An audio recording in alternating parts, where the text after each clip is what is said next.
What's up everybody, it's Sean here and I'm back today to give you guys a review of the Hoka Restore TC in this black and alabaster colorway.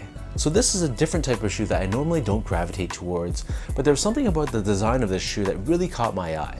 So I want to pick these up, try them out in real life, and I want to of course let you guys know how these were.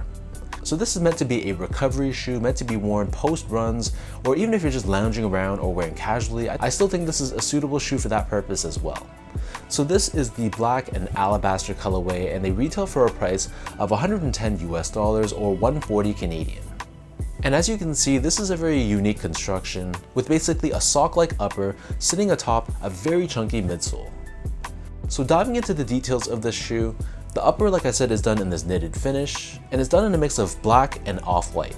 So the upper differs in terms of how stretchable and how flexible it is, because in certain key areas they made it a bit less stretchable where you need more support and containment, and more stretchable in areas that you need more flexibility. And then covering the outer edge of the toe box, we have this EVA overlay, which gives you additional durability and support around the outer edges. And then on the lateral side, we have Hoka branding, and this is done almost in like a terry cloth material, but it blends in seamlessly with the knitted upper. So whereas this shoe does not have laces, it still has a tongue. So the black tongue on the very top, this is very stretchy. It's basically one thin layer, whereas the majority of the upper, it feels a bit more substantial and thick. So this is a very stretchy textile and it covers the opening of the shoe as well, allowing you to get your foot into and out of the shoe a lot easier. On the heel, we have additional padding around the back Achilles area, allowing it to help cradle your foot a bit more. And then along the outer edges, we have a large EVA heel cup, which gives you that added lockdown around the back end of the shoe. But we still have this opening in the middle, exposing the black knitted material. So this comes with a very thick drop-in insole, which is constructed out of an EVA foam. So this midsole feels decently soft to the touch, but it definitely has a nice spring to it. So it's not overly soft and mushy, it has a good balance of softness with that responsiveness that you need. So looking at this insole from the different angles, you can see how chunky this insole really is, and this is where the majority of the comfort of this shoe is coming from. And the carrier foam beneath this is also EVA foam as well, but it feels a lot more firm in comparison. So we have these horizontal ridges that run across the entire midsole, along with these grooves to give you that added flexibility. And then on the bottom, instead of traditional rubber, this is just exposed foam, which probably means it's not going to be the most durable shoe out there. But we still have a decently complicated traction pattern, which should help with traction on normal and non-wet surfaces. So that breaks down the look and the construction of this shoe. And for those wondering about sizing, so keep in mind this shoe is only offered in full sizes. And I have to say, getting these in my true size, they definitely run a little bit more snug. So I'm a true size 10, slightly on the wider side. I got these in a size 10. They definitely fit me straight out of the box, but I felt like there was some pressure around the toe box area in the top-down perspective. So the length and the width of the shoe I thought were fine, but after wearing these for a couple hours, I definitely felt the pressure on top of my toenails just clamping down on top. So I think in a perfect world, if it existed, going up a half size for me would have been ideal. So for me, a 10.5, if Hoka made this in a 10.5, that's probably the size I would buy these in. So I feel like if your foot is actually a half size, you're definitely in luck, especially if you don't like a snug one-to-one fitting shoe.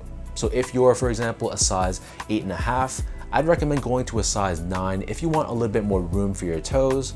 But if you like that snug one-to-one sock-like fit, and especially if you don't have a really wide foot, you can go true to size. But keep in mind, this is a really snug fitting shoe all around. The upper really hugs your foot tight, and the shoe, I have to say, feels a little bit heavier than I expected, but I'd recommend you try these on in store first if you can.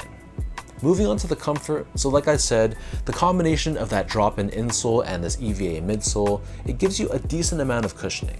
It's not the softest shoe on the market, and I have to say, this is a more firm feeling sneaker than I expected. Just based off of its looks, it's kind of deceiving. So I was expecting something a lot more plush and pillowy, but instead it's a lot more of a responsive feeling sneaker, one that gives you a bit more of that bounce back, and it doesn't have a mushy feeling underfoot whatsoever. So it comes down to personal preference. If you like that type of cushioning, then you'll like this sort of shoe.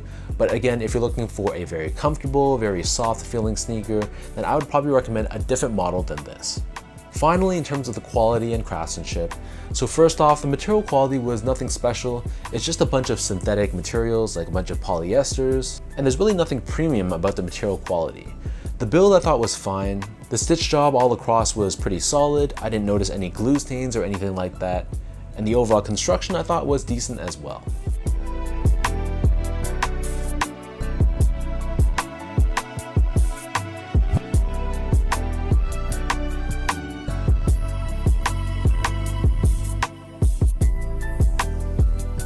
So with all of that out of the way now, let's toss these on feet, I'll lace them up and I'll show you guys how these look.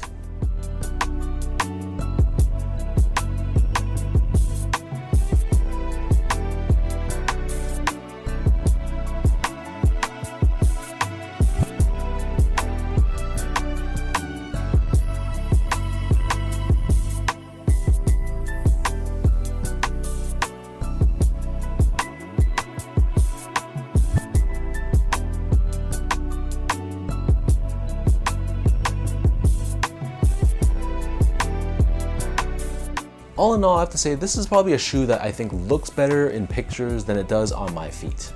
I have to say I was a little bit disappointed with how these felt, and that's probably just a matter of different expectations and me not doing proper research.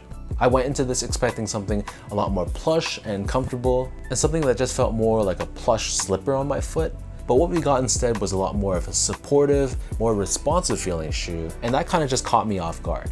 Like I said though, this is a very stylish looking shoe. It's not going to be one for everyone, but especially if you're rocking these casually or after a run, for example, I think this is a very solid option for you.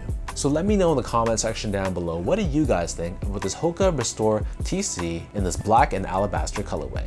For anyone watching, have you tried these on in store or have you bought a pair for yourself already? If you have, let me know your thoughts down below. And as usual, if you guys enjoyed this review, be sure to like, comment, and subscribe to my channel if you haven't yet. You can follow me on Instagram at sgo8, check me out on X at sean.go spelled out, and visit my website at seango.ca. So thank you everyone for watching. Hopefully you guys enjoyed this review, and I'll catch all of you in my next video.